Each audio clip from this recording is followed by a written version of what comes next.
The next set of trigonometric equations that we're going to look at are those where we need to use an identity ahead of time in order to help us solve the equation.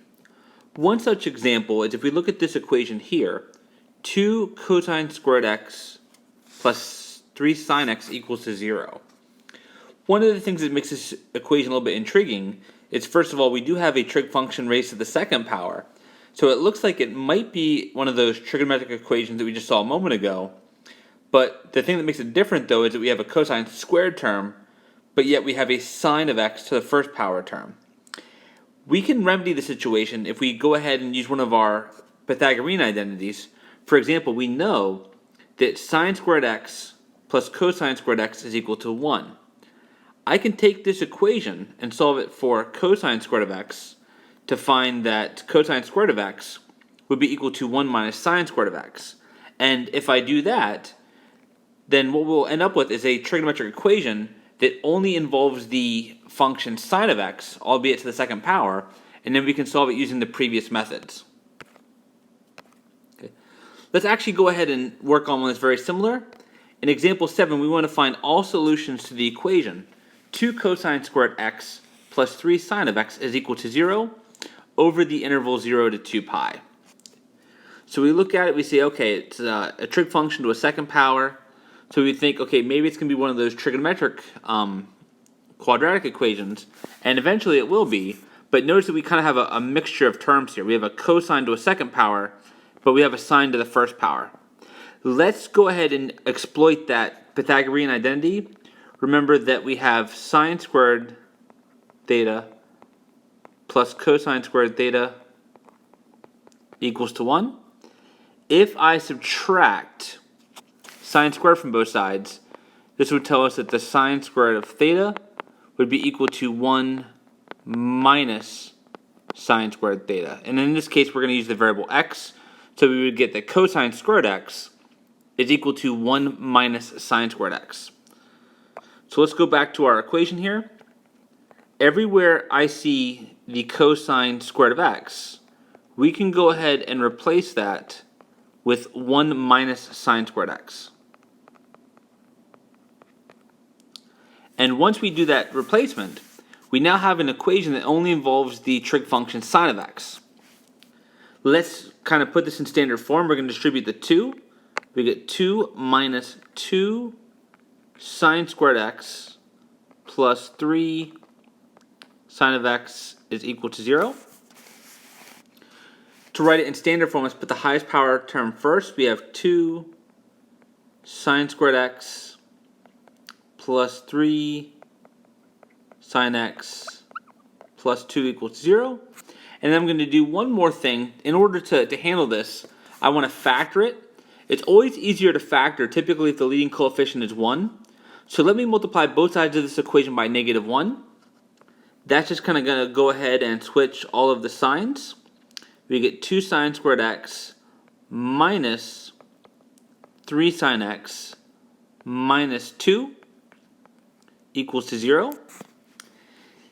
To solve it from here, if you want to do that idea of the u substitution, you could certainly do that. You could let u equal to sine of x. I think a lot of us will be able to just kind of handle it and factor it as is. This expression will factor as follows. We're going to have a 2 sine x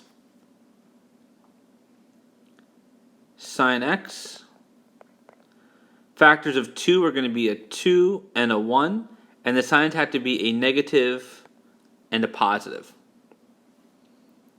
So we have it factored. We can now set each factor equal to 0 individually. We have 2 sine x plus 1 equals to 0. We have the sine of x minus 2 equals to 0. Here you would go ahead and subtract 1 and then divide by 2. We get the sine of x equals to negative 1/2.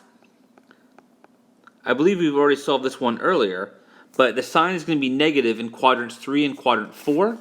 And those quadrant 3 and quadrant 4 reference angles should have a first quadrant reference angle of pi over 6.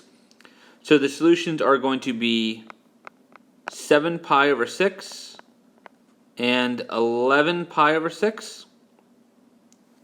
So we get two solutions from that part. For the second piece, we have the sine of x equals to 2 if you add 2 to both sides. We know that the sine of x can never exceed a value more than 1, so that part would not produce any additional solutions. There's no solution to the equation sine of x equals to 2.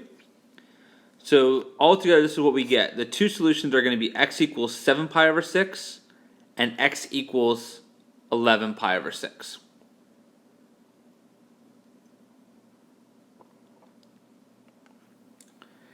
Let's look at the next equation.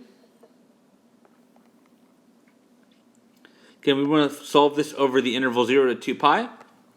We have the cosine of 2x plus 3 sine x minus 2 equals to 0. What makes this one a little bit different is, again, we have a mixture of cosine and sine terms, but we see something like the cosine of 2x, and we recall that from other sections, the cosine of 2x, there's 3 different formulas that we could substitute out for the cosine of 2x.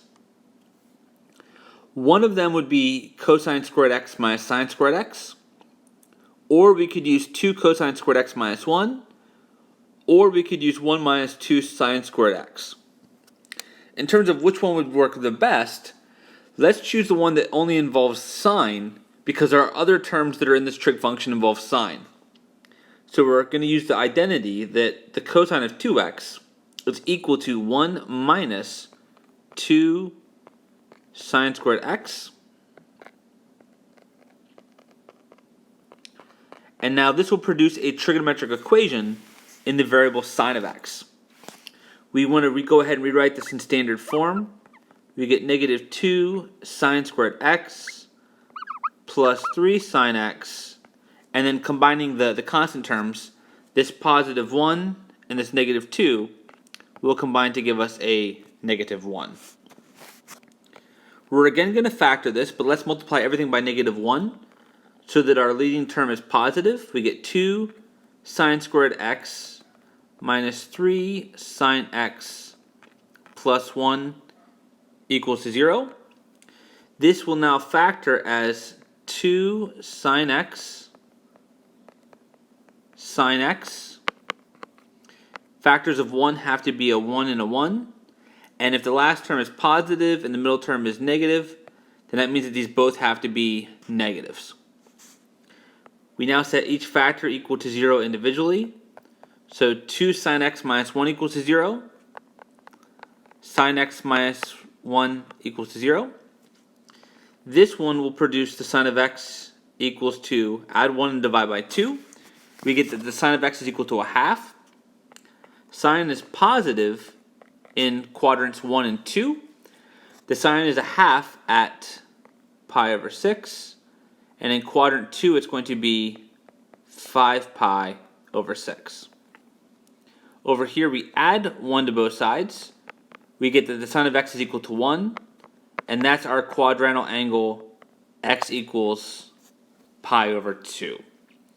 So this equation has three solutions.